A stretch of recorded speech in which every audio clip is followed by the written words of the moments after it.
Optics അക്കാദമിയുടെ live free ക്ലാസ്സിലേക്ക് ഏവർക്കും ഒരിക്കൽ കൂടി സ്വാഗതം.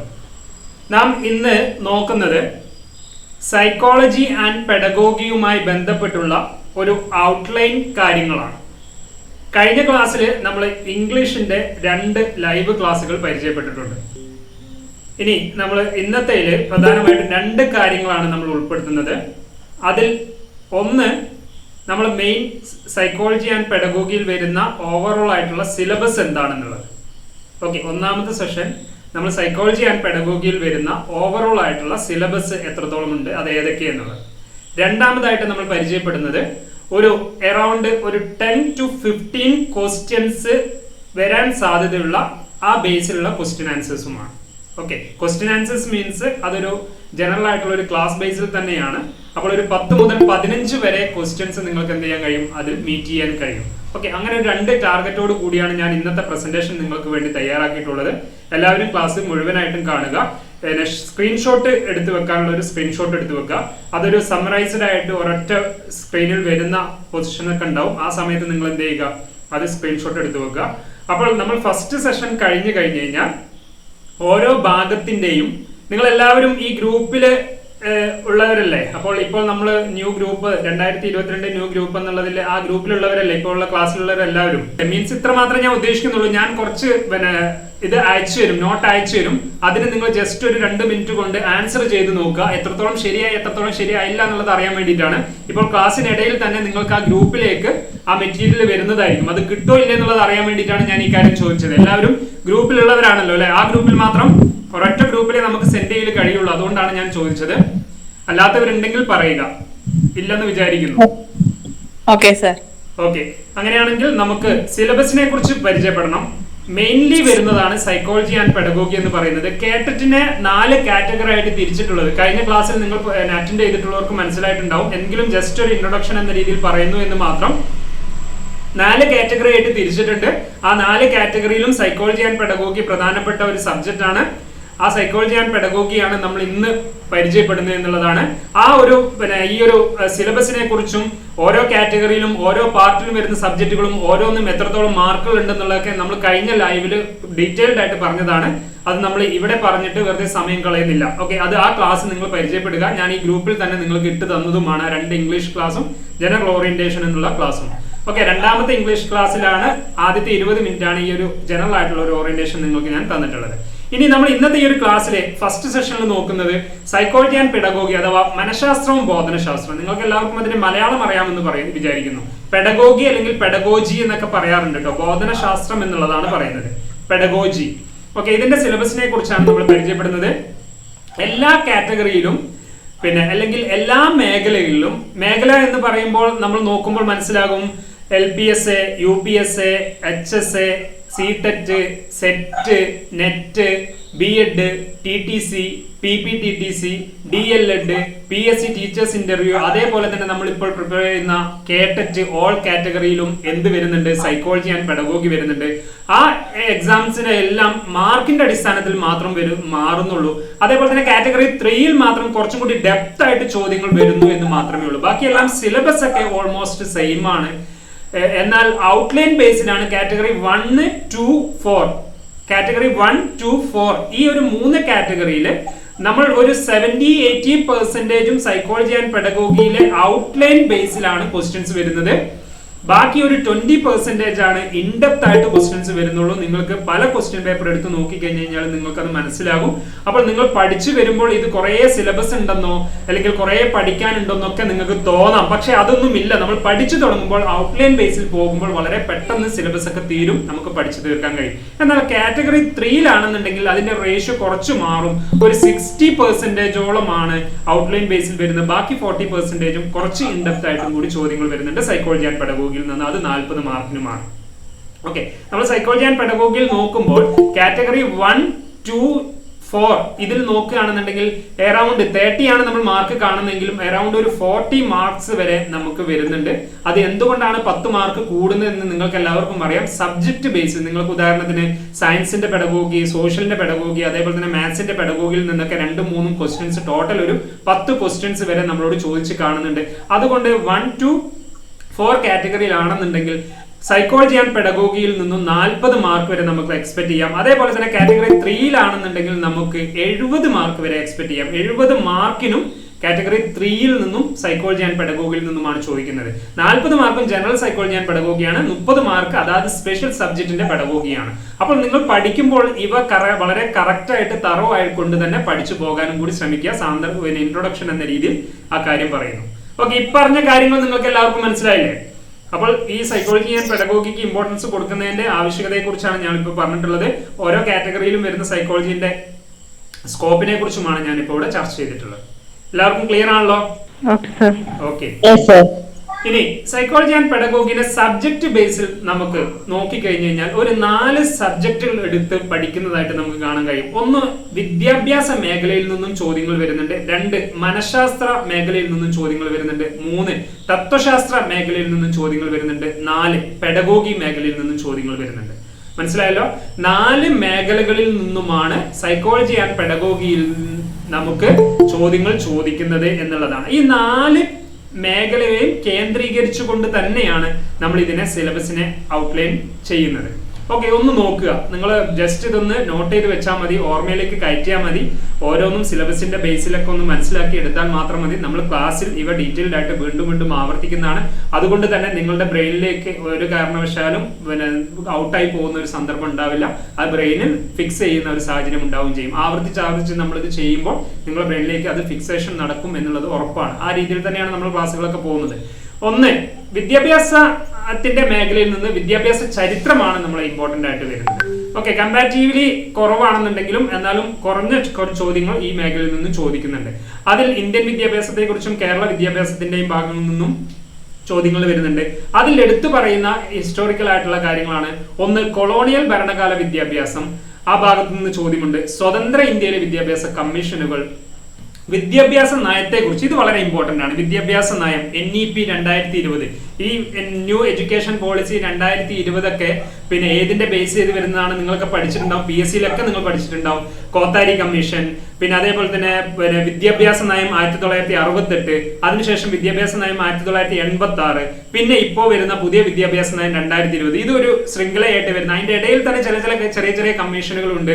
അപ്പോൾ അതൊക്കെ നമ്മൾ ക്ലാസ്സിൽ ഡീറ്റെയിൽഡ് ആയിട്ട് പരിചയപ്പെടും. അപ്പോൾ വിദ്യാഭ്യാസ നയം എന്നുള്ളത് വളരെ ഇമ്പോർട്ടന്റ് ആണ്. അപ്പോൾ നമ്മൾ പറഞ്ഞു education system in India during British rule എന്നുള്ളത്. 2 education commissions in post independent India എന്നുള്ളത്.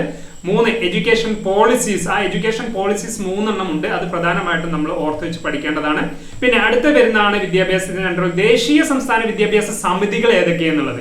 Institutions and agencies related to the education എന്നുള്ള ആ ഒരു ഭാഗത്ത് നിന്ന് നമുക്ക് ചോദ്യങ്ങൾ വരുന്നുണ്ട്. പിന്നെ ലാസ്റ്റ് ഈ ഒരു വിദ്യാഭ്യാസത്തിന്റെ മേഖലയിൽ നിന്ന് ചോദിക്കുന്ന ഒരു മേഖലയാണ് കേരള കരിക്കുലം ഫ്രെയിംവർക്ക്. അപ്പോൾ ഏതൊക്കെയാണ്? ഓക്കെ, നോട്ട് ചെയ്യുക അല്ലെങ്കിൽ സ്ക്രീൻഷോട്ട് എടുത്ത് വെക്കുക. ഏതൊക്കെയാണ് വിദ്യാഭ്യാസത്തിന്റെ അണ്ടറിൽ നമ്മൾ സിലബസ് ആയിട്ട് എടുത്ത് പഠിക്കേണ്ടത്? Education system in India during British rule, കോളനി വൽക്കരണത്തിന്റെ ആ ഒരു കാലത്തുണ്ടായിരുന്ന വിദ്യാഭ്യാസം എങ്ങനെയാണ്. 2 education commissions in post independent India, സ്വാതന്ത്ര്യ ലബ്ധിക്ക് ശേഷം, സ്വാതന്ത്ര്യം ലഭിച്ചതിന് ശേഷം ഉള്ള വിദ്യാഭ്യാസ കമ്മീഷനുകൾ ഏതൊക്കെയെന്നുള്ളത്. അടുത്ത് വരുന്ന ആ കമ്മീഷനിൽ തന്നെ എടുത്ത് പറയുന്നതാണ് എഡ്യൂക്കേഷൻ പോളിസി എന്ന് പറയുന്നത്. എഡ്യൂക്കേഷൻ പോളിസി, ആ എഡ്യൂക്കേഷൻ പോളിസിയിൽ ഏതൊക്കെ എടുത്ത് പറയുന്നത്? കോത്താരി വരുന്നുണ്ട്. മെയിൻലി ആണ് ഞാൻ പറയുന്നത്. വേറെ കുറച്ച് 10 എണ്ണം ഉണ്ട്. മൊത്തം 90 ജില്ലാ എണ്ണമുണ്ട്. പക്ഷെ അതില് 10 എണ്ണമാണ് നമ്മൾ ഡീറ്റെയിൽഡ് ആയിട്ട് പഠിക്കേണ്ടത്. ഓക്കെ, അതിൽ എടുത്ത് പറയുമ്പോൾ, ആ 10 എണ്ണത്തിൽ എടുത്ത് പറയുമ്പോൾ കോത്താരി വരുന്നുണ്ട്. അതേപോലെ തന്നെ 1968 വിദ്യാഭ്യാസ നയം വരുന്നുണ്ട്. അതേപോലെ തന്നെ 1986 ഉണ്ട്. ന്യൂ എഡ്യൂക്കേഷൻ പോളിസി 2020 ഉണ്ട്. ഓക്കെ, then പിന്നെ institutions and agencies related to the education. The last one Kerala curriculum framework. ഈ കേരള കരിക്കുലം ഫ്രെയിംവർക്കും വിദ്യാഭ്യാസ നയവുമാണ് ഫസ്റ്റ് ഇമ്പോർട്ടൻസിൽ കൊടുത്തുകൊണ്ട് ഈ വിദ്യാഭ്യാസത്തിന്റെ മേഖലയിൽ നമ്മൾ പഠിക്കേണ്ടത്. രണ്ടാമത്തെ ഇമ്പോർട്ടൻസ് ആണ് ബാക്കിയുള്ളതിന് എല്ലാത്തിനും നമ്മൾ കൊടുക്കേണ്ടത്. ഓക്കെ, ഫസ്റ്റ് ഇമ്പോർട്ടൻസ് ഏതിനാണ്? വിദ്യാഭ്യാസ നയത്തിനാണ്. പിന്നെ വിദ്യാഭ്യാസ നയവും കേരള പാഠ്യപദ്ധതി ചട്ടക്കൂടിനുമാണ് ഫസ്റ്റ് ഇമ്പോർട്ടൻസ് കൊടുക്കേണ്ടത്. ബാക്കിയാണ് എന്തിനു കൊടുക്കേണ്ടത്? പിന്നെ കൊളോണിയൽ ഭരണകാല വിദ്യാഭ്യാസം, സ്വതന്ത്ര ഇന്ത്യയിലെ വിദ്യാഭ്യാസ കമ്മീഷനുകൾ, ദേശീയ സംസ്ഥാന വിദ്യാഭ്യാസ സമിതികൾ എന്നുള്ളത്. ക്ലിയർ ആണല്ലോ? അപ്പോൾ ആ ഒരു വേരിയൻസിനെ കുറിച്ചും കൂടി നിങ്ങൾ ഒന്ന് തലയിലേക്ക് കയറ്റണം. അതിനനുസരിച്ച് നിങ്ങൾ ഇപ്പോൾ തന്നെ നോട്ട് ചെയ്ത് വെക്കണം. ഈ സിലബസ് ഏതാണെന്ന് പറയുമ്പോൾ അതിന്റെ ഇമ്പോർട്ടൻസും കൂടി നിങ്ങൾ കണക്കാക്കണം. ആ കണക്കാക്കിക്കൊണ്ട് വരുമ്പോഴാണ് നമുക്ക് പഠനം പെട്ടെന്ന് തീർത്ത് ഇമ്പോർട്ടന്റ് ആയിട്ടുള്ള കാര്യങ്ങൾ പഠിച്ച് തീർത്തതിന് ശേഷം നമുക്ക് എന്ത് ചെയ്യാം? ലെസ് ഇമ്പോർട്ടന്റ് ആയിട്ടുള്ള കാര്യങ്ങളിലേക്ക് പോകാൻ കഴിയുക. ഓക്കെ, അടുത്ത ഇതിപ്പം ഫസ്റ്റ് ഭാഗമാണ് വരുന്നത്. മറ്റു പോയിന്റുകൾ പറയുന്നതിനേക്കാൾ കുറച്ചൊരു കമ്പാരിറ്റീവ്ലി കുറച്ച് ഇമ്പോർട്ടൻസ് കുറഞ്ഞ കാര്യമാണ്. എന്നാൽ അതിനേക്കാൾ ഇമ്പോർട്ടൻസ് വരുന്നതാണ് ബാക്കി ഇനി മുഴുവൻ പറയുന്നതും. പറയുന്ന കാര്യം നിങ്ങൾക്ക് മനസ്സിലാവുന്നുണ്ടല്ലോ. ഫസ്റ്റ് യൂണിറ്റില് ഫസ്റ്റ് കാര്യത്തില് ഞാൻ എഡ്യൂക്കേഷൻ എന്നുള്ളതിന്റെ ഭാഗത്ത് നിന്ന് പറയുന്ന ബാക്കി വരുന്ന 3 എണ്ണത്തിനേക്കാൾ ഇമ്പോർട്ടൻസ് കുറവാണ് എന്ന് പറഞ്ഞു. പക്ഷെ ഇനി വരുന്ന എല്ലാത്തിനും വളരെ കൂടുതൽ ഇമ്പോർട്ടൻസ് ആണെന്നുള്ളതാണ് ഞാൻ പറഞ്ഞതിന്റെ അർത്ഥം. ഓക്കെ, ഇനി അടുത്ത നമ്മൾ നോക്കുന്നതാണ് സിലബസിൽ പഠിക്കാനുള്ളത് മനഃശാസ്ത്രം അഥവാ സൈക്കോളജി എന്നതിന്റെ അണ്ടറിൽ നിന്നും നമുക്ക് ചോദിക്കുന്ന ഭാഗങ്ങൾ ഏതൊക്കെയെന്നുള്ളത്. ഓക്കെ, നിങ്ങൾ പഠിച്ചിട്ടുണ്ട് പലപ്പോഴായിട്ട്. എത്ര തവണ നിങ്ങൾ എക്സാം അറ്റൻഡ് ചെയ്തിട്ട് ഫെയിൽ ആയിട്ടുണ്ട്, അല്ലെങ്കിൽ അത് നിങ്ങളെ പേഴ്സണലി ഇൻസൾട്ട് ചെയ്യുന്ന കാര്യങ്ങളൊന്നും അല്ല, ചോദ്യമായിട്ടൊന്നും നിങ്ങൾ കൺസിഡർ ചെയ്യരുത്. എത്ര മാർക്കിനൊക്കെ നിങ്ങൾ മിസ്സാവുന്നുണ്ട്. സ്വന്തമായിട്ട് പഠിച്ചവരാണ് ഭൂരിഭാഗം കുട്ടികളും അല്ലെ. എന്നിട്ട് സ്വന്തമായിട്ട് പഠിച്ചിട്ട് എത്ര മാർക്കിന് നിങ്ങൾ മിസ്സാവുന്നുണ്ട്? 1 മാർക്കിന് അല്ലെ, അല്ലെങ്കിൽ 2 5 മാർക്കിന്, 2 മാർക്കിന്, 1 മാർക്കിന്, 12 മാർക്കിന്. 12 മാർക്കിനൊക്കെ ആണെന്നുണ്ടെങ്കിൽ നമുക്ക് കുറച്ചും കൂടിയൊക്കെ ഡീറ്റെയിൽഡ് ആയിട്ട് പഠനം നടത്തേണ്ടതായിട്ടുണ്ട്. 1 മാർക്ക് നഷ്ടപ്പെടുന്നവരാണ് ഭൂരിഭാഗം. ഇപ്പൊ ഇതാ മെസ്സേജ് അയച്ചുകൊണ്ടിരിക്കുന്നത്. അതേപോലെ തന്നെ 2 മാർക്കിന് നഷ്ടപ്പെടുന്നവരാണ്. പിന്നെ ഒരു മാക്സിമം 5-ന് ചോടെ നഷ്ടപ്പെടുന്നവരെന്ന് പറഞ്ഞാൽ കുറച്ച് എഫേർട്ട് എടുത്തിട്ട് ഒരു സിസ്റ്റമാറ്റിക് ആയിട്ടുള്ള ഒരു പ്ലാനിങ് ഇല്ലാത്തത് കൊണ്ട് മാത്രം ഫെയിൽ ആവുന്നവരാണ്. 5 മാർക്കിന് താഴെ മാർക്ക് കിട്ടാത്തത് കൊണ്ട് ഫെയിൽ ആവുന്നവരാണെന്നുണ്ടെങ്കിൽ ഒന്നെങ്കിൽ അവരൊരു ചെറിയൊരു കോച്ചിങ് സെന്ററിൽ പോലും ജോയിൻ ചെയ്തിട്ടില്ല, അതല്ലെങ്കിൽ ഒരു സിസ്റ്റമാറ്റിക് ആയിട്ടുള്ള ഒരു സ്റ്റഡി പ്ലാൻ അവർ പ്രിപ്പയർ ചെയ്തിട്ടില്ല. ഓക്കെ, അവർ വാരി വലിച്ച് എല്ലാ കാര്യങ്ങളും പഠിച്ചിട്ടുണ്ടാവും. പക്ഷെ ഏതാണ് ഇമ്പോർട്ടൻസ്, ഏതാണ് ലെസ് ഇമ്പോർട്ടൻസ്, ഏതാണ് ആദ്യം എടുത്ത് പഠിക്കേണ്ടത്, അടുത്ത എടുത്ത് പഠിക്കേണ്ടത് ഏതാണ്, ഇതിനെക്കുറിച്ചുള്ള ഒരു ഐഡന്റിറ്റി അല്ലെങ്കിൽ ഇതിനെക്കുറിച്ചുള്ള ഒരു ഐഡിയ ആ കുട്ടികൾക്ക് ഉണ്ടാവില്ല. അതുകൊണ്ടാണ് അവർ 1 മാർക്കിന്, 2 മാർക്കിന്, 4 മാർക്കിന്, 5 മാർക്കിനൊക്കെ ഫെയിൽ ആവുന്നത്. ഓക്കെ, ആ ഒരു സാഹചര്യം ഇവിടെ ഉണ്ടാവരുത്. നമ്മൾ ടെറ്റ് എന്ന് പറയുന്നത് സത്യം പറഞ്ഞു കഴിഞ്ഞാൽ കുറച്ചൊന്ന് പഠിക്കുന്നതിന് വളരെ സിമ്പിൾ ആണ്. പക്ഷെ ആ റൂട്ടിൽ തന്നെ വേണം പഠിക്കാൻ. ഓക്കെ, ഇത് സത്യം പറഞ്ഞു കഴിഞ്ഞാൽ സിലബസ് നോക്കി കഴിഞ്ഞ് കഴിഞ്ഞാൽ നമുക്കൊരു കടൽ കണക്കിന് സിലബസ് ഒക്കെ ഉണ്ട്. പക്ഷെ ഒരു പരിധി വരെ അങ്ങനെയൊക്കെ ഉണ്ട്. പക്ഷേ അതിനൊരു റൂട്ട് ബേസിൽ നമ്മൾ പോയി കഴിഞ്ഞ് കഴിഞ്ഞാൽ വളരെ സിമ്പിൾ ആയിട്ട് നമ്മൾക്ക് അക്വയർ ചെയ്തെടുക്കാൻ പറ്റുന്നത് തന്നെയാണ് ടെറ്റ് എന്ന് പറയുന്നത്. അപ്പോൾ നിങ്ങൾ LPS UPSC പഠിക്കുകയാണെന്നുണ്ടെങ്കിൽ അതിന് എത്രത്തോളം ഇമ്പോർട്ടൻസ് കൊടുക്കേണ്ടത് എന്നുള്ളത് നിങ്ങൾക്ക് മനസ്സിലാവും. ഇപ്പൊ കേട്ടിട്ട് നിങ്ങൾക്ക് ഇത്ര ബുദ്ധിമുട്ടാണെന്ന് തോന്നുന്നുണ്ടെങ്കിൽ LPS UPSC HS ഒക്കെ ആണ് നിങ്ങൾ എങ്ങനെ അക്വയർ ചെയ്തെടുക്കാൻ കഴിയും? ഓക്കെ, അതൊക്കെ വളരെ ഡീറ്റെയിൽഡ് ആയിക്കൊണ്ട് തന്നെ പഠിക്കണം. ഇവിടെ നമ്മൾ പറഞ്ഞു കേട്ടറ്റിന് 80% ജനറൽ ക്വസ്റ്റ്യൻസ് ആണ്, മീൻസ് ഔട്ട്ലൈൻ ബേസ്ഡ് ക്വസ്റ്റ്യൻസ് ആണ്, 20% ആണ് ഡെപ്ത് ക്വസ്റ്റ്യൻസ് എന്ന് പറയുന്നത്. എന്നാൽ PSC തലത്തിൽ എത്തുമ്പോൾ PSC എന്ന് പറയുന്നത് LPS UPSC HS HSST ഇങ്ങനെ പറഞ്ഞിട്ടുള്ള കാര്യങ്ങൾ. ഓക്കെ, ഇതിലേക്ക് വരുമ്പോൾ 80% ഡെപ്തിലും 20% ഔട്ട്ലൈൻ ബേസിലുമാണ് ചോദ്യങ്ങൾ വരുന്നത് എന്നുള്ളതാണ്. അതാണ് അതിന്റെ ഒരു വ്യത്യാസം. ഓക്കെ, സിലബസ് ഒക്കെ സെയിം തന്നെയാണ്, പക്ഷെ ഡെപ്ത് ആയി പഠിക്കണം എന്നുള്ളതാണ് PSC തലത്തിലേക്ക് നമ്മൾ പോകുമ്പോൾ ശ്രദ്ധിക്കേണ്ടത്. ഇവിടെയാണെന്നുണ്ടെങ്കിൽ സിലബസ് ഒക്കെ സെയിം തന്നെയാണ്, പക്ഷേ 80% ഔട്ട്ലൈൻ ആണ്, ഒരു 20% ഡെപ്ത് ആയിട്ട് പഠിക്കേണ്ടതുള്ളൂ എന്നുള്ളതാണ്. എല്ലാ സബ്ജക്റ്റും അങ്ങനെ തന്നെയാണ്. നിങ്ങളിപ്പോൾ എടുത്ത് നോക്കുകയാണെന്നുണ്ടെങ്കിൽ psychology and pedagogy, English and Malayalam, പിന്നെ general science, mathematics, social studies, എൻവയോൺമെന്റൽ സ്റ്റഡീസ്, നിങ്ങളെ കാറ്റഗറി 3യിൽ വരുന്ന സ്പെഷ്യൽ സബ്ജക്റ്റുകൾ എല്ലാത്തിനും ഇതേ ഒരു പാറ്റേൺ തന്നെയാണ് വരുന്നത്. ഓക്കെ, അപ്പോൾ ആ ഒരു സെൻസ് നമ്മൾ ഉണ്ടാവുക, ആ സെൻസിനനുസരിച്ച് നമ്മൾ പ്ലാനിങ് സ്റ്റഡി പ്ലാൻ തയ്യാറാക്കുക. ക്ലിയർ ആണെന്നല്ലോ? ഓക്കെ, ആ ഒരു സ്റ്റഡി പ്ലാന് ആ ഒരു സെൻസിൽ തന്നെ നിങ്ങൾ തയ്യാറാക്കാൻ ശ്രമിക്കുക.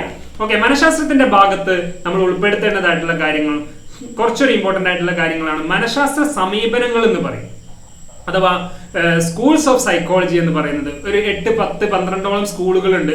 ആ സ്കൂൾസ് ഓഫ് സൈക്കോളജി ഇമ്പോർട്ടന്റ് ആണ്. അതേപോലെ തന്നെ സൈക്കോളജിക്കൽ മെത്തേഡ്സ് എന്ന് പറയും, മെത്തേഡ്സ് ഓഫ് സൈക്കോളജി അല്ലെങ്കിൽ മനഃശാസ്ത്ര രീതികൾ എന്ന് പറയുന്നത്. ആ രീതികൾ ഏതൊക്കെയാണ്? ഒരു മനഃശാസ്ത്രം അപ്ലൈ ചെയ്യുമ്പോൾ ഒരു വ്യക്തിയുടെ മനസ്സിനെ കുറിച്ച് അല്ലെങ്കിൽ ഒരു ജീവിയുടെ കോഗ്നിറ്റീവിനെ കുറിച്ച് പഠിക്കുമ്പോൾ അതിനുപയോഗിക്കുന്ന മെത്തേഡുകൾ ഏതൊക്കെയെന്നുള്ളതാണ് മനഃശാസ്ത്ര രീതികളിൽ നമ്മൾ എടുത്ത് പഠിക്കേണ്ടതായിട്ടുള്ളത്. അതൊരു സിലബസ് ആണ്. പിന്നെ അടുത്തൊരു ഇമ്പോർട്ടന്റ് ആയിട്ട് വരുന്നതാണ് പേഴ്സണാലിറ്റി ആൻഡ് ഇൻഡിവിജ്വൽ ഡിഫറൻസ് എന്ന് പറയുന്ന ഒരു ഭാഗം.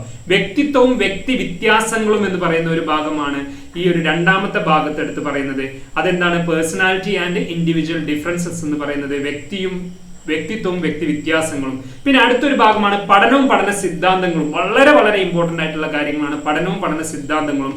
അതേപോലെ തന്നെ വളർച്ചയും വികാസവും, ഗ്രോത്ത് ആൻഡ് ഡെവലപ്മെന്റ്, അതേപോലെ തന്നെ വ്യക്തി വ്യത്യാസങ്ങളും ബുദ്ധി സിദ്ധാന്തങ്ങളും, individual differences and intelligence theories എന്ന് പറയുന്നത്.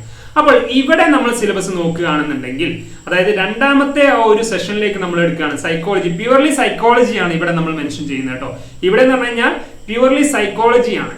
ഓക്കെ, എഡ്യൂക്കേഷണൽ സൈക്കോളജി എന്നതിലേക്ക് എത്തുന്നതിന് തൊട്ട് മുൻപുള്ള കാര്യമാണ് മനഃശാസ്ത്രം അല്ലെങ്കിൽ സൈക്കോളജി എന്ന് പറയുന്നത്. അപ്പോൾ സൈക്കോളജി പഠിച്ചാലാണ് എഡ്യൂക്കേഷണൽ സൈക്കോളജിയിലേക്ക് നമ്മൾക്ക് കൺവേർട്ട് ചെയ്യാൻ കഴിയുക അല്ലെങ്കിൽ ട്രാൻസ്ഫോം ചെയ്ത് വരാൻ കഴിയുക. ഓക്കെ, അപ്പോൾ ആ പ്യുവർ സൈക്കോളജി നമ്മൾ എടുത്തു പഠിക്കുകയാണെന്നുണ്ടെങ്കിൽ ഒരു MSc സൈക്കോളജിക്കാരനോ അല്ലെങ്കിൽ MSc ക്ലിനിക്കൽ സൈക്കോളജിക്കാരനോ അല്ലെങ്കിൽ MSc അപ്ലൈഡ് സൈക്കോളജിക്കാരനോ അല്ലെങ്കിൽ MSc ജനറൽ MA സൈക്കോളജിക്കാരനോ ഒക്കെ ആണെന്നുണ്ടെങ്കിൽ ഈ കാര്യങ്ങളാണ് ബേസിക്കലി ആദ്യമേ പഠിക്കുക.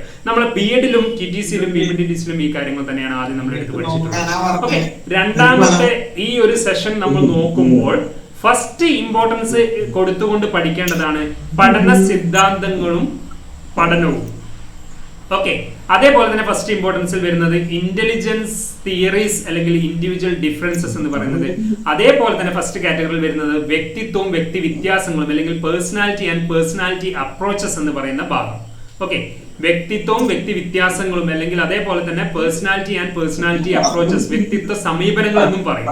ഈ ഒരു 3 കാര്യങ്ങളാണ് രണ്ടാമത്തെ ഈ യൂണിറ്റില് ഫസ്റ്റ് ഇമ്പോർട്ടൻസ് കൊടുത്തുകൊണ്ട് നമ്മൾ പഠിക്കേണ്ടതായിട്ടുള്ളത്. എല്ലാവർക്കും മനസ്സിലായിട്ടുണ്ടല്ലോ. പിന്നെ രണ്ടാമത്തെ ഇമ്പോർട്ടൻസിൽ നിങ്ങൾക്ക് കൺവേർട്ട് ചെയ്യാവുന്നതാണ്. ഇനി മൂന്നാമത്തെ കാര്യം തത്വശാസ്ത്രം എന്ന് പറയുന്നത്. തത്വശാസ്ത്രത്തിന്റെ ഇംഗ്ലീഷ് എന്താണ് മക്കളെ? തത്വശാസ്ത്രം ഫിലോസഫി. ഈ ഫിലോസഫിയിൽ എത്ര തരം ഫിലോസഫിക്കൽ ആയിട്ടുള്ള തോട്ട്സുകൾ ഉണ്ടെന്ന് അറിയോ? പിന്നെ സ്കൂൾസ് ഓഫ് ഫിലോസഫി ഏതൊക്കെയാണെന്ന് അറിയാവോ? സ്കൂൾസ് ഓഫ് ഫിലോസഫി ആർക്കെങ്കിലും അറിയുന്നവരുണ്ടോ? അറിയില്ല. ആർക്കും അറിയില്ലേ? ഓക്കെ, ഞാൻ പറയാം. ഒരു പ്രധാനമായിട്ടും 4 ഫിലോസഫിക്കൽ കോൺസെപ്റ്റുകളാണ് എടുത്ത് പറയുന്നത്. ആദർശവാദം എന്നൊക്കെ കേട്ടിട്ടുണ്ടോ? പ്രകൃതിവാദം, ആദർശവാദം, യാഥാർത്ഥ്യവാദം. ഓക്കെ, യാഥാർത്ഥ്യവാദം, പ്രായോഗികവാദം എന്നൊക്കെ പറയുന്നത്. ഓക്കെ, ഈ ആദർശവാദവും പ്രകൃതിവാദവും പ്രായോഗികവാദവും യാഥാർത്ഥ്യവാദവും. യാഥാർത്ഥ്യവാദം എന്ന് പറഞ്ഞു കഴിഞ്ഞാൽ എന്താണ്? ഇംഗ്ലീഷ് റിയലിസം അല്ലെ? പ്രായോഗികവാദത്തിന്റെ ഇംഗ്ലീഷ് എന്താണെന്ന് അറിയോ? ചോദിക്കും, ഓർത്തു വെക്കണം കേട്ടോ. പ്രായോഗികവാദത്തിന്റെ ഇംഗ്ലീഷ് എന്താണ്? പ്രാഗ്മാറ്റിസം എന്നാണ് പറയാം. പ്രാഗ്മാറ്റിസം ഇമ്പോർട്ടന്റ് ആണ്. പ്രാഗ്മാറ്റിസം. പ്രകൃതിവാദം നിങ്ങൾക്കറിയാം, നാച്ചുറലിസം. ആദർശവാദം എന്താണെന്ന് അറിയാം, ഐഡിയലിസം. അപ്പോൾ ഈ ഒരു സെഷനും രണ്ടാമതായിട്ട് വരുന്നതാണ് വിദ്യാഭ്യാസ വിചക്ഷണർ എന്ന് പറയുന്ന ഒരു സെഷൻ. ഓക്കെ, ഏതൊക്കെയാണ് ഈ ഒരു തത്വശാസ്ത്രത്തിൽ നമ്മൾ എടുത്ത് പഠിക്കേണ്ടത്? 1 വിദ്യാഭ്യാസ ദർശന സമീപനങ്ങളും, 2 വിദ്യാഭ്യാസ വിചക്ഷണരുമാണ്. വിദ്യാഭ്യാസ വിചക്ഷണരെ നമ്മൾ ലിസ്റ്റ് ഔട്ട് ചെയ്യുകയാണെങ്കിൽ ഏകദേശം ഒരു 10-15ഓളം വിദ്യാഭ്യാസ വിചക്ഷണരെ കുറിച്ച് നമ്മൾ നോട്ട് ചെയ്ത് പോകേണ്ടതായിട്ടുണ്ട്. എടുത്തു പറയുകയാണെങ്കിൽ കൊമിനിയസ് ഉണ്ടാവാം, റൂസോ ഉണ്ടാവാം, പെസ്റ്റലോസ് ഉണ്ടാവാം, ഹെർബർട്ട് സ്പെൻസർ, പിന്നെ ഹെർബർട്ട് ഉണ്ട്, ജോൺ ഫ്രെഡറിക് ഉണ്ട്, മറിയ മോണ്ടിസോറി ഉണ്ട്, ജോൺ ഡ്യൂയി ഉണ്ട്, ജോൺ ലോക്ക്, പൗലോ ഫ്രയർ, ഫ്രോബെലെ, സ്വാമി വിവേകാനന്ദൻ, മഹാത്മാഗാന്ധി, അരവിന്ദോ ഘോഷ്, ഇങ്ങനെ പറയുന്ന ഒരു 10-15ഓളം വിദ്യാഭ്യാസ വിചക്ഷണരെ നമ്മൾ എന്ത് ചെയ്യണം? തത്വശാസ്ത്രത്തിൽ എടുത്ത് പഠിക്കേണ്ടതായിട്ടുണ്ട്. മനസ്സിലാവുന്നുണ്ടല്ലോ? ഓക്കെ, അതാണ് തത്വശാസ്ത്രം. പ്രാഗ്മാറ്റിസത്തിന്റെ മലയാളം എന്ന് പറഞ്ഞ പ്രായോഗികവാദം. പ്രായോഗികവാദം. ഓക്കെ. അപ്പോൾ ഐഡിയലിസം, നാച്ചുറലിസം, പ്രാഗ്മാറ്റിസം, റിയലിസം അഥവാ ആദർശവാദം, പ്രകൃതിവാദം, പ്രായോഗികവാദം, യാഥാർത്ഥ്യവാദം. ഇങ്ങനെ 3 സെഷനാണ് നമ്മളിപ്പോൾ പരിചയപ്പെട്ടത്. വിദ്യാഭ്യാസ സെഷനും മനഃശാസ്ത്രപരമായിട്ടുള്ളതും തത്വശാസ്ത്രപരമായിട്ടുള്ളതും. അടുത്തതാണ് ഇമ്പോർട്ടന്റ് ആയിട്ടുള്ള ഒരു മേഖല ബോധനശാസ്ത്രം എന്ന് പറയുന്നത്. അവസാനത്തെ സിലബസിൽ അവസാനമായിട്ട് വരുന്ന ഭാഗമാണ് ബോധനശാസ്ത്രം എന്ന് പറയുന്നത്. ഈ ബോധനശാസ്ത്രത്തിൽ ടീച്ചിങ് മെത്തേഡ്സ് ആൻഡ് സ്ട്രാറ്റജീസ് ആണ് വളരെ ഇമ്പോർട്ടന്റ് ആയിട്ടുള്ളത്. ഈ പറയുന്ന ആദ്യത്തെ 3 എണ്ണമാണ് വളരെ വളരെ ഇമ്പോർട്ടന്റ് ആയിട്ടുള്ളത്. Teaching methods and strategies, evaluation and measurement, teaching plan and class plan. ബോധനാസൂത്രണവും പാഠാസൂത്രണവും. ഈ മലയാളം നിങ്ങൾ എഴുതി പറഞ്ഞ് തന്നെ ശീലിക്കണം. അത് ഇമ്പോർട്ടന്റ് ആണ്. നമ്മൾ മെയിൻലി ടെറ്റ് 1ഉം 2ഉം 4 ഒക്കെ എഴുതുന്നവര്. ഓക്കെ, ടെറ്റ് 3കാർക്ക് ഇംഗ്ലീഷ് തന്നെയാണ് ക്വസ്റ്റ്യൻസ് വരിക. നമുക്ക് മലയാളം ഇംഗ്ലീഷ് ഉണ്ടാവും. ഒരിക്കലും ഇംഗ്ലീഷ് ക്വസ്റ്റ്യൻസ് ഇംഗ്ലീഷ് കൂടി വായിച്ചു പോകാത്ത ഒരു അവസ്ഥ ഉണ്ടാവരുത്. കഴിഞ്ഞ എക്സാമില് ഒരു ക്വസ്റ്റ്യൻ വന്നിട്ടുണ്ടായിരുന്നു. ആ ക്വസ്റ്റ്യനിൽ ഇംഗ്ലീഷിൽ കറക്റ്റുമാണ്, മലയാളത്തിൽ തെറ്റുമാണ്.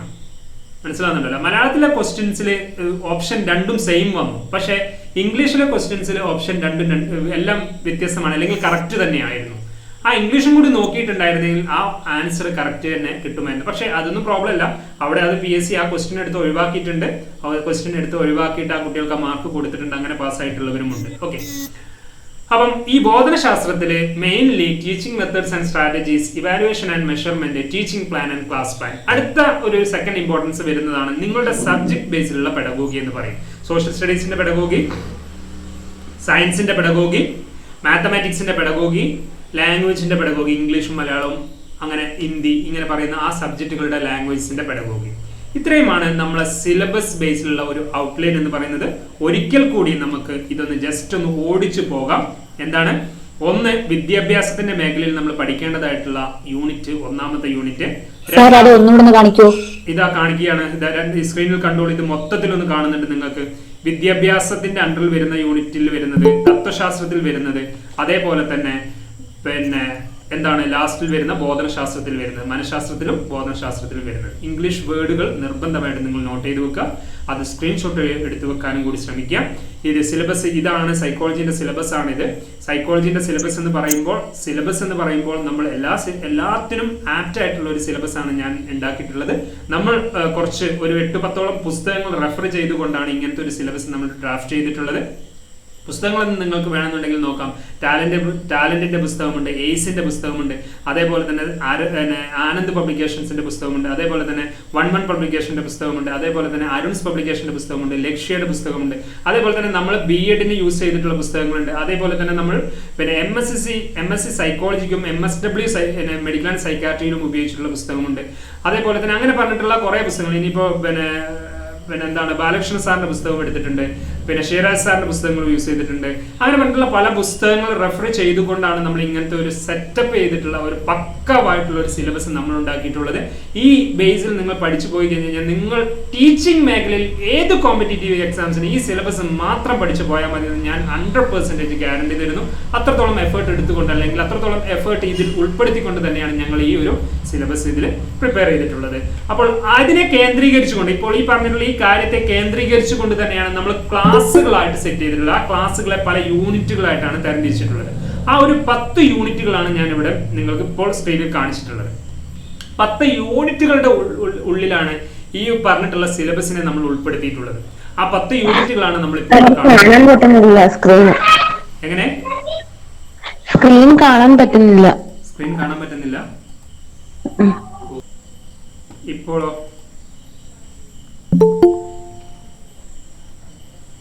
ഇപ്പൊ കാണാൻ കഴിയും? കാണാൻ പറ്റുന്നില്ലേ? പറ്റുന്നുണ്ട്. കാണാൻ പറ്റാത്ത വ്യക്തി എന്ത് ചെയ്യണം? നിങ്ങളൊന്ന് സ്ക്രോൾ ചെയ്യുക. അവിടെ നിങ്ങൾ ഈ ഒരു സ്ക്രീൻ അപ്പൊ കാണാം. സ്ക്രോൾ ചെയ്യുമ്പോൾ നിങ്ങൾക്ക് കാണാം. അതൊന്ന് പിൻ ചെയ്ത് വെക്കുക കേട്ടോ. അത് പിൻ ചെയ്ത് കഴിഞ്ഞാൽ അത് തന്നെ പിന്നെ അത് എന്തുകൊണ്ടാണ് പോകുന്നതെന്ന് വെച്ച് കഴിഞ്ഞാല്, ചിലര് വീഡിയോ ഓൺ ആകുമ്പോൾ ആ പിൻ ചെയ്യാത്തവർക്ക് ആദ്യം കാണുക ഈ വീഡിയോ ആയിരിക്കും, അല്ലെങ്കിൽ ആ ഒരു ഇതായിരിക്കും കാണുക. അതാണ് ഈ ഒരു ഗൂഗിൾ മീറ്റിന്റെയും സൂം മീറ്റിന്റെ ഒക്കെ ഒരു പ്രോബ്ലം എന്ന് പറയുന്നത്. അപ്പോൾ അതെന്ത് ചെയ്യുക, ഈ സ്ക്രീൻ നിങ്ങൾ പിൻ ചെയ്ത് വെക്കുക കേട്ടോ. പിൻ ചെയ്ത് വെക്കുമ്പോൾ ആര് വീഡിയോ ഓൺ ആക്കിയാലും അല്ലെങ്കിൽ ആര് സൗണ്ട് ഓൺ ആക്കിയാലും എന്ത് ചെയ്യില്ല, അത് നിങ്ങളുടെ സ്ക്രീനിൽ നിന്ന് പോവില്ല. അതേസമയം സ്ക്രീൻ ഓൺ ആകുന്ന സമയത്ത് സൗണ്ട് ഓൺ ആവുകയോ അല്ലെങ്കിൽ വീഡിയോ ഓൺ ആവുകയാണെങ്കിൽ ആദ്യം എന്താ വരിക, ഓൺ ആകുന്ന ആ സാധനമായിരിക്കും വരിക എന്നുള്ള. അപ്പോൾ ഈ 10 യൂണിറ്റ്, ഒന്ന് വ്യക്തിത്വ സമീപനങ്ങളും ഫസ്റ്റ് യൂണിറ്റ് ആയിട്ട് നമ്മൾ എടുത്ത് പഠിച്ചിട്ടുള്ളത്. പേഴ്സണാലിറ്റി അപ്രോച്ചസ് ആൻഡ് പേഴ്സണാലിറ്റി എന്ന് പറയുന്നത്. ഓക്കെ, പഠനവും പഠന സിദ്ധാന്തങ്ങളും, ലേണിംഗ് തിയറീസ് എന്ന് പറയുന്നത്. മനഃശാസ്ത്ര സമീപനങ്ങളും രീതികളും, schools of psychology and methods of psychology ഒരു യൂണിറ്റ് ആയിട്ട്. വിദ്യാഭ്യാസ തത്വശാസ്ത്രം എന്ന് പറയുന്നത് എഡ്യൂക്കേഷണൽ ഫിലോസഫി, നമ്മൾ പറഞ്ഞിട്ടുള്ള ഫിലോസഫി അത് വിദ്യാഭ്യാസ തത്വശാസ്ത്രത്തിലേക്ക് കൺവേർട്ട് ചെയ്തിട്ടുള്ളത്. ബോധന രീതികളും തന്ത്രങ്ങളും, methods and strategies of teaching. വ്യക്തി വ്യത്യാസങ്ങളും ബുദ്ധി സിദ്ധാന്തങ്ങളും, individual differences and intelligence theories എന്ന് പറയുന്നത്. Intelligence theories. മൂല്യനിർണ്ണയവും വിശകലനവും, ഇവാലുവേഷൻ ആൻഡ് മെഷർമെന്റ് എന്ന് പറയുന്നത്. ബോധനാസൂത്രണവും പാഠാസൂത്രണവും, teaching plan and class plan എന്ന് പറയുന്നത്. വിദ്യാഭ്യാസ ചരിത്രം, എഡ്യൂക്കേഷണൽ ഹിസ്റ്ററി എന്നതിന്റെ അണ്ടറിലാണ് വിദ്യാഭ്യാസം എന്നതിന്റെ ആ യൂണിറ്റ് നമ്മൾ ഉൾപ്പെടുത്തിയിട്ട്. പിന്നെ ചെറിയ ചെറിയ കാര്യങ്ങളുണ്ട്. ചെറിയ കാര്യങ്ങൾ എന്ന് പറയുന്നത് അവകാശാധിഷ്ഠിത വിദ്യാഭ്യാസമുണ്ട്, സാക്ഷരത എന്ന് പറയുന്ന ഒരു ചെറിയ ഭാഗമുണ്ട്, എഡ്യൂസാറ്റിനെ കുറിച്ച് നമ്മളോട് ചോദ്യം വരുന്നുണ്ട്, മോട്ടിവേഷൻ അഭിപ്രേരണ എന്ന് പറയുന്നതിനെ കുറിച്ച് ചോദ്യം വരുന്നുണ്ട്, കൗൺസിലിംഗ് ആൻഡ് ഗൈഡൻസ് മാർഗദർശനവും പ്രബോധനവും എന്ന് പറയുന്ന കാര്യത്തിൽ നിന്ന് നമ്മൾ ചോദ്യം ചോദിക്കുന്നുണ്ട്.